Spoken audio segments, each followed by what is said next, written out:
Hello and welcome, everybody. This is Lisa, Job Coach Germany. And welcome back to my channel and welcome back to Career Coaching Drop-in session number 41.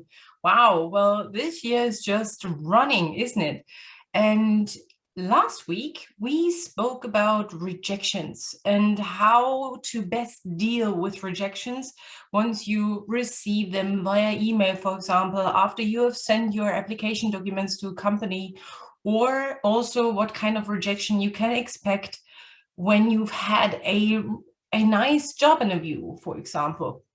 And today, I would like to dive into the topic of how you can actually use strategy in order to move forward after having received a rejection, for example.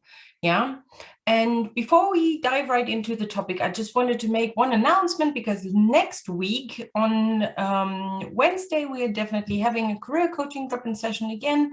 But then on Thursday in the evening this time, so evening in Germany, I'm offering my masterclass on how to get invited to a job interview in Germany. So if you haven't yet signed up, I know the class is already quite full. There have been a lot of signups this time.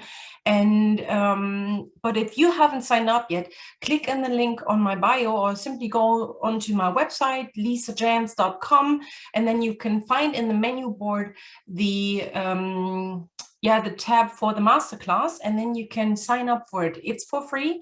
It starts at 10 p.m. and it starts at 8 p.m. Sorry. And it'll probably last for an hour, and maybe, depending on all of the questions that are out there, maybe until 9:30. Okay, so I'm very much looking forward to seeing those of you there who are actually interested in landing their dream job here in Germany, because I use this masterclass to share a lot of insights that will definitely make a difference in your application documents, and that will definitely help you and increase the probability for you to get invited to a job interview here in Germany. So sign up through the link in my bio or go on my website, lisajans.com. And then, so actually, when I was diving more into the details of receiving a rejection, I mean, I've told you the most difficult part, or the most annoying part of the entire job hunting process, is that you're not hearing anything back. And then if you're hearing something back and it's negative in your eyes in the first place, so when you receive a rejection, it feels like a throwback, and it feels like a real physical pain sometimes, especially if you've applied for a position and have received a rejection for a job that you really, really wanted. Because obviously you've put all your effort into writing the job application, you put all of your energy and time into preparing for the job interview, and all you receive is a rejection. But this doesn't actually mean that your job hunting journey obviously is over, but maybe it was just not the right time for you and that particular employer. Maybe it was just not supposed to be, and there are other doors that might open up to you. I've just listened to a podcast of one of the episodes of the Germany experience. Shaun is the podcast host, and he was interviewing Steffi from Adventures of Steffi, and that was really interesting, because she said that she actually sent out 200 applications, and then she was invited to 3 job interviews, where she finally ended up with eventually having one of them who gave her the work contract. So this is really, really interesting, but you can see that this process of applying for jobs, and until you actually find that job that you really like, can be a very lengthy process. And then when I was researching this topic of rejections, I came across a Latin word, and maybe some of you know, or maybe you don't know, but back in school, I was actually learning Latin for 4 years, and I was also doing like tutoring for smaller children, because I was quite good at learning languages, and Latin was one of them, even though you never speak that language. So there's one Latin noun that is called reicere, and reicere means that as much as to throw back. And reicere is basically the stem for the word rejection. So you can see or relate the word rejection to a throwback. So it's not that it's the end of the world. It's not the end of your life. You're not dying just because you've received a rejection. It's just simply a throwback in your journey. And in order to cope with that throwback a lot easier, it's definitely recommendable to have a strategy at hand. And so first of all, you want to have an overall and general strategic approach with regards to finding the ideal job, right? And for that, I have a couple of things that you might want to think about. And there's one watching on Facebook. Hello. Thank you very much for joining me here. If you have any questions, just feel free to put them in the comments and let me know what you think about a reasonable strategy for your job hunt here in Germany. Well, let's go into the different steps. First of all, you need to determine and list all of your career goals. Yeah, so and with that being said, I want you to think about what is most important to you right now in your life, because obviously we are all at different stages in our lives, and there are aspects that are changing our view that we are having on our lives and obviously on our careers. So this reflection that you have to do with regards to your career goals is something that you should actually do more often. You should do that continuously. Maybe you say every year or every 5 years at least, to find out for yourself whether you are still on the right track. And finding out your career goals and actually learning about your values and learning about what is important to you helps you. And it's kind of like a win-win situation, because you're not just putting in the effort and time into thinking about that, but you will learn more about yourself. And it is a lot easier for you to defend your goals. And also you can use that for a negotiation with regards to your salary, for example, whether that is because you're applying for a new job and you're doing the salary negotiation during the job interview, or in the second phase, the third phase, or so on, or whether you are in your job for quite some time and then you want to talk about your salary and you want to negotiate it new. It's a lot easier to do that if you know what you want. Yeah. And also, determining your career goals will help you find out whether you are still comfortable and you feel still fulfilled in the current position that you have. Because this is something that I also preach. You don't always have to change the employer. You don't always have to change your job in order to be more happy in your job. But it's a lot more important for you to find out what you actually need to be happy in your job, in your role, and then obviously being able to communicate that with your manager or with your team, with the people that have hired you, so that you can find a different option or an adjustment in your current position so that you feel fulfilled again. Okay? Then the next step would be list your experience, your skills, and your strength. This is something that you want to think about as well. And here is another side hint that I want to share with you is, whatever you're doing right now in your job, or whatever you have done in your jobs before, make a huge list of all of the things that you've done, because there is one thing that you have your job description and the different tasks that you're supposed to fulfill. However, there are always side projects and maybe another task or something that your colleague asked you to do and so on, or you have over the years increased your portfolio of the tasks that you're doing, or maybe you have now more responsibility for staff, something like that. So just have a list where you're writing down all of these different skills. And this is again a win-win situation, because you're not just writing that down for yourself and knowing what kind of experience you've gained, but you can use that for future applications. You can write that in your CV. You can defend these experiences during a job interview, for example, or you can also use that for a salary negotiation, because guess what? All of the things that you don't write down, you will probably forget about them. And if you forget about them, definitely your manager is going to forget about them a lot earlier. Yeah, so keep track of all of the different tasks that you're fulfilling in your current position. Then all of the skills and your strengths that you're having will help you be stable with the value that you think of yourself, and it will make you aware whether you are valued at your job or not.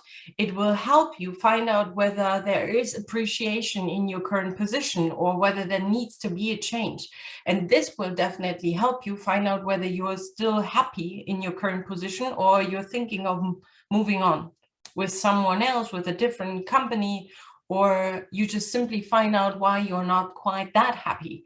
Yeah, or maybe you feel, yeah, the job is all right, but there's something missing there. And if you really go into detail about the skills that you're having and the strengths that you're having, the experience that you have gained, and all of these, and especially the tasks where you're losing track of time because they are so much fun to you, that's how you get one step closer to reaching that ideal dream career of yours. And it doesn't always mean that what makes you happy now is the same, or the same things and the same tasks and the same employer that in 1 year. It can change. Yeah, just as all of the different situations in our lives can change, this is definitely influencing our work life and our career goals as well. So then, once you have determined your career goals and you've listed your experience, skills, and strengths, you want to brainstorm ideal companies you would like to work for. And obviously, this is a lot easier if you found out what you want. It's easier to find the companies who can actually serve that, who can actually provide what you're looking for. And there are more people watching here on Facebook. Hi guys, it's really, really great. I can't see who's watching, but that's fine. We're talking about a strategy in order to cope with rejections. Yeah, so when you are receiving rejections for your job applications, how do you cope with that? So first of all, determine your career goals, list your experience, skills, and strengths. And now I'm talking about brainstorm your ideal companies you'd like to work for. And these ideal companies are really easy for you to find if you know what is important to you, if you know what you want, you know your values, you know your mission and or basically your vision of your life. What do you want to do in 5 years? How do you think how do you want your life to look like in 10 years? Yeah, something like that. Because if you have found out or answered these questions for yourself, then it's easier to look for companies who can actually offer what you're looking for, okay? And this is also really helpful because we have more than 1,600 job boards out there just in Germany to find jobs in Germany. And 1,600 job boards are way too much, and you don't want to go through all of them in detail, right? You want to find out what the job boards are that are providing or that have these jobs advertised that you're looking for. Those jobs that will help you achieve your career goal for your life, okay? Then after that, you want to build a to-do list for all of the job search items, okay? So this is really, really necessary. What do you need to do? Once you have found the company or the job that you want to have, maybe there is a job advertised. If there is no job advertised, you can always send unsolicited applications to a company that you would love to work with, yeah? But you also need to make up your mind, okay, what do I need to do next? What are all of the different things that I have to do in order to actually land that job with that particular company, okay? Obviously, you want to research your ideal company and the job title, then build a strategy and follow through. And with that, I'll go a little bit more into detail in a few seconds, because I want you to make an overview of all of the applications that you have sent out and how are you following up with them. And that's the job application strategy and the follow through that I'm talking about. Okay. Then another aspect that you want to think about with regards to developing a strategic job search plan is create your personal brand. And there are many people out there, especially also on LinkedIn. And LinkedIn is really, really helpful for you when you are searching a new job and you want to progress in your career. And there are a lot of personal branding experts out there, German ones as well. So I can name one. It's Christina Richter. Maybe you've heard of her. And she is an expert with regards to personal branding. And this is something that you can focus on when you're thinking of increasing your personal brand, especially when you're job searching, when you're job hunting. So when you're going out there and you don't know what to post, whether to post or not to post on LinkedIn, whether to network, whether you are actually able to connect with people even though you don't know them and so on. This is what helps you. Just watch a couple of videos on how to create your personal brand, okay? With regards to creating a personal brand, let me tell you this. I was always quite aware how my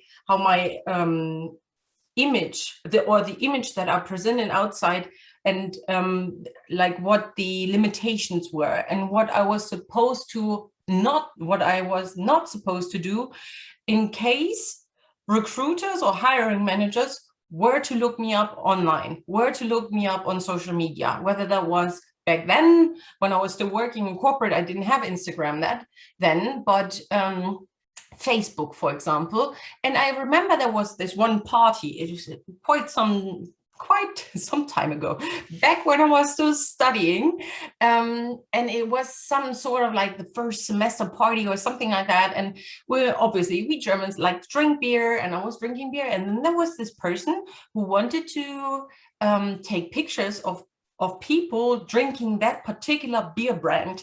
And they approached me and said, well, you're drinking our beer. Can we take a picture of you drinking that beer? And I said, sorry, but no.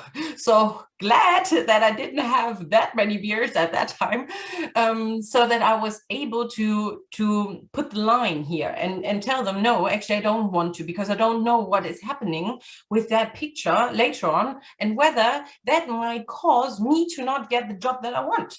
Yeah. So nowadays you can obviously, well, it was also possible back then. It's probably more than 10 years ago now, but the privacy settings are a lot more clear nowadays. Yeah. So make sure that all the social media accounts that you're having and that you don't want hiring managers to see, put them on private so they don't see that much, or make sure that the pictures that are available of you online are not that provocative. Let's say that, yeah, because these provocative pictures might hinder you in reaching your career goal. However, if you want to be provocative and you want to have a provocative job, then you can go out there and do that again. Yeah, it's up to you what you want. I don't say it's right or wrong. It just depends on what kind of career goals you are having.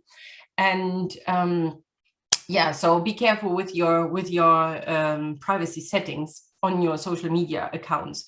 And here, one more experience that I have had being a recruiter and having worked in HR for many years in corporate.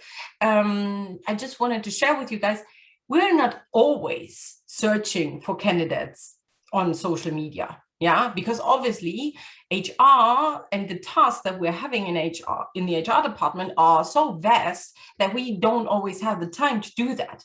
But in case there is someone that has the time to do so, you just want to make sure that your privacy settings are in line. Okay. So, and then obviously you want to participate. Last point here is participating in network opportunities.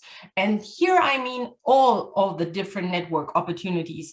That could be going to career fairs. You can do that online nowadays as well. Just due to the pandemic, there is there are a lot of possibilities out there to participate in online meetups, online career fairs in your particular city as well. And January is here. Hi, January. Thanks for joining me. I'm talking about a strategy that you can use to work with your job hunt here in Germany, and what you can do after you've received a rejection.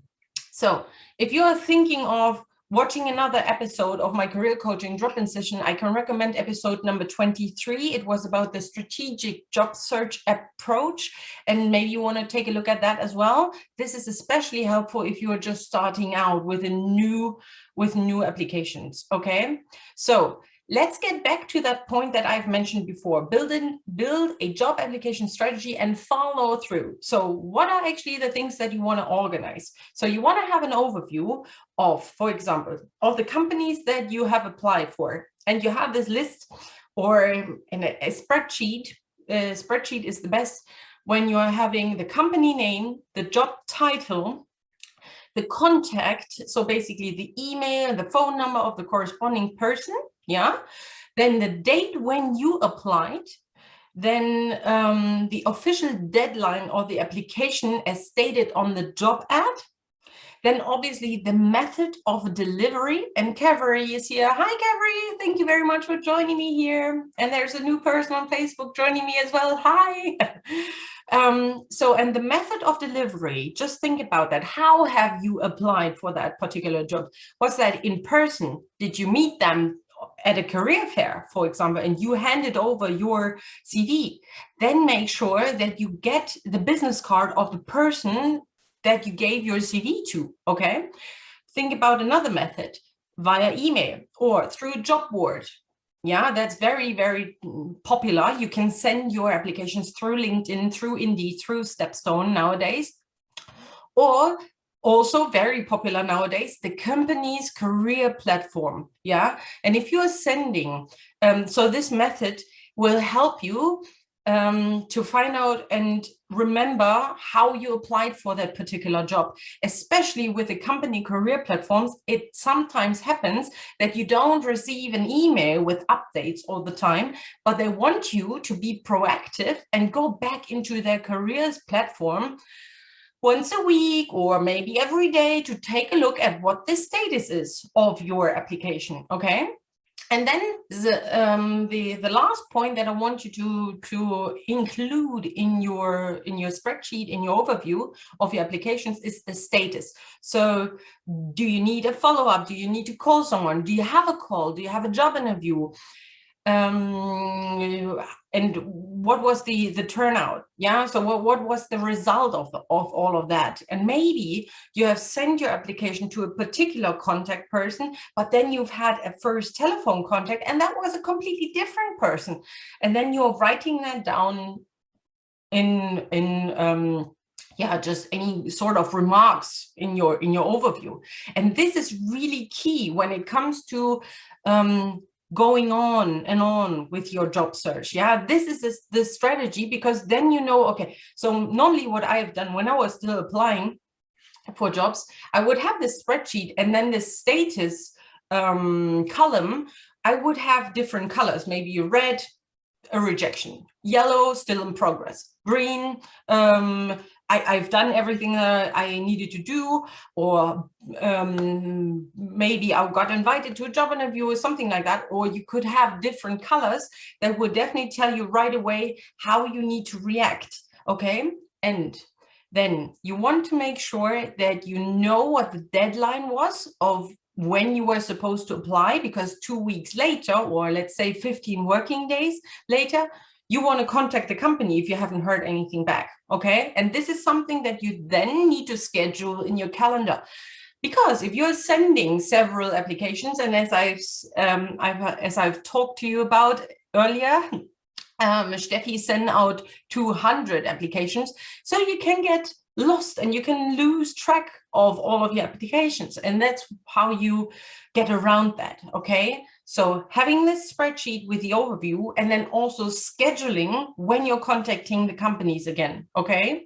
So keep track of that. And then this is really, really important, that is something that many candidates and applicants always forget, is taking a screenshot of the job ad or downloading the job ad. If it's possible to download the job ad, obviously you can download it, put it in the folder for that particular application. But most of the time you just see it online, and then you think, and then 4 weeks later, you're invited to the job interview, but the job ad is not out there anymore. And then you don't know, what did I actually apply for? What are the tasks that they're asking me to do? What are the skills that they asked me to do? Yeah. And that was really, really a really funny story that I can share with you, because when I was applying for, well, I would say one of the first real jobs that I had, I was probably applying for the same company for 10 different jobs, because they had 10 different jobs out there in the HR department. It was a huge company, and that's why there were several HR departments that were looking for people. And I applied for 10 different jobs within the HR department. And then I got invited for a job interview, and I thought, oh no, which of these 10 job ads out there are actually the one that they're interviewing me for now? And this was just awful, because I didn't know how to prepare, because obviously each of the different job ads was slightly different, and you want to be well prepared for that, right? So what I said is, well, they asked me then during the job interview, you've applied for so many jobs here in our company in HR. Do you actually know what you want to be doing? And I said, well, actually, I don't know what I'm applying for today, but I just know I want to work in HR, so that's why I'm here. And whatever you want me to do, I can probably work my way through the tasks. And Shaun is here. Hi, thank you very much for joining me. So, and another funny story later, when I was applying for a different job so that was when I was, and actually when I, with that job that I just talked to you about, I got the job and everything was fine. I did the task wonderfully. I had a wonderful time working with them. Then at some point I worked with a different team in the same company, but it was not more operations, but it was more strategic HR. And I applied for a job as a headhunter. That's something that I wanted to do. And I came to the job interview, and then they said, well, this position that you've applied for is actually already taken. However, we want to interview you with a different job that we have in mind. And that's when I was shocked, because obviously I was prepared to go into the job interview for a job hunting position. Then they wanted me to do something completely different. Sorry, I just need to, my nose is running. Okay, so that was really, really shocking for me, because I really like to prepare, and I really like to prepare like perfectly. And then at that point I needed to be spontaneous, and it was quite a journey, but I still got the job, and it was really fun again, because obviously, and this is something that you need to keep in mind, sometimes employers see something in you that you don't even see yourself. They have just seen all of your experience, the skills that you're having, and maybe they have had a chat with you, and then they know this is what this person is probably going to be able to do. And then you just sometimes need to go with the flow to find your way. Okay, so be open to that. And we always have this feeling that we can't apply for that job because we are not fulfilling all of the tasks or we are not skilled enough, experienced enough to do all of the jobs that they're asking me to do in the job ad. But there is a learning curve, and you can always learn. Okay, so if you're invited to a job interview, these people are seeing something in you, and this is something, this spark that they see in you, you just need to let it out there. Okay, and just go with the flow and just find out what they think you can do. Because that's when I was working then in the strategic field, and I didn't work as a headhunter. I still had a really, really great time. Yeah, and I was working there for a couple of years, so that was really, really cool. So is there anything else? Yeah, obviously more advice with regards to the strategic approach. Treat your job search like a full-time job, okay? Especially if you don't have a job right now. You want to make sure that job hunting is your full-time job, okay? you always need to make sure that you tailor your application to the particular position. That's why I said you have a particular folder for that particular job ad, or for that particular company and that particular job position that you are applying for, okay? And then you have several folders, yeah? I remember one of my clients, I worked with that person, and he organized 20 different folders because there were 20 different job ads, job positions that he wanted to apply for. And this is what you can expect. This is what can happen, okay? Then, yeah, and always follow up with every application you submit, and your spreadsheet can help you with that. So I hope this was really helpful for you. I hope you got some insights in a strategic approach on how to go on with your applications after rejection. Okay, so thank you very much for everybody that joined me here today. And again, if you haven't signed up for my masterclass on how to get invited to a job interview yet, feel free to do so through the link in my bio. I see you again next week. Thank you. Bye-bye.